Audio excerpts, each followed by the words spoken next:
1888 সালে রাজকীয় নির্মাণ এই নকিপুর জমিদার বাড়ি।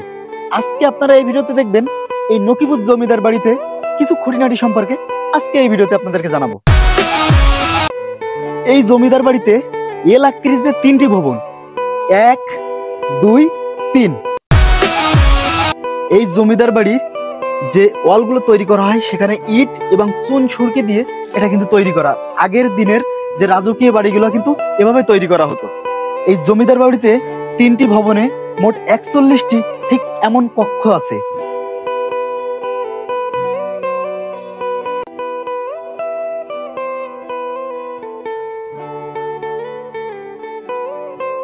এই জমিদার বাড়িটা অনেক পুরাতন, আপনারা তো আগে থেকেই জানেন। তো দেখেন তার ছাদের যে অংশ সেটাও দেখা যাচ্ছে, আর সেটাও কিন্তু ওই একইভাবে অনেক সুন্দরভাবে তৈরি, এবং এই নিচে যেগুলো টাইলস মতো দেওয়া এবং কাঠ দিয়ে কিন্তু ছাদের ইগুলো করা। এখন বর্তমান যে আমরা আমাদের বিল্ডিং এর যে ছাদগুলো করি সেগুলো কিন্তু লোহার যে ইগুলো দিয়ে তৈরি করা হয়, কিন্তু এখানে কিন্তু কাঠ ব্যবহার করা হয়েছে, টাইলস ব্যবহার করা হয়েছে, তারপরে কিন্তু ছাদটা দেওয়া হয়েছে। এখানে যে কাঠগুলো দেখা যাচ্ছে সবগুলো কিন্তু দেখা যাচ্ছে। আমরা একটু ভিতরটা দেখি যে ভিতরের অবস্থা কি। এটা কি সিঁড়ি করা নাকি? না, আসলে এর ভিতরটা ঢুকলে কিন্তু একটু ভয় লাগে। তো আমি কিন্তু আজকে প্রথম ঢুকলাম, আগে পরে কখনো এরকম ঢুকি নাই, বাইরে থেকে দেখছি।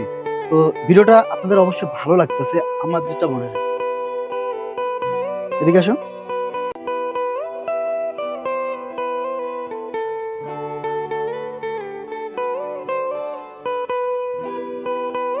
আমার মনে হচ্ছে যে এই জমিদার বাড়িটি পরিত্যক্ত হওয়ার পর থেকে এখানে কেউ থাকতেন না, তবে ইদানিং এই জমিদার বাড়ির আশপাশে কিছু মানুষ কিন্তু বসবাস করে। আমরা সেটাও আজকে দেখতে পাইলাম আর কি। এই জমিদার বাড়ির যে প্রাচীর ছিল চারি সাইড দিয়ে, তার অল্প একটু নিদর্শন এখানে দেখা যাচ্ছে। তো আসলে সব জায়গায় এখন নাই। আর একটা জিনিস কি, কালের বিবর্তনে সবকিছু কিন্তু শেষ হয়ে যায়। তো এই জমিদার বাড়িটা আসলে সংরক্ষণ করা হয়নি এরকম ভাবে, তারপরেও এখনো যে আছে এটাই অনেক।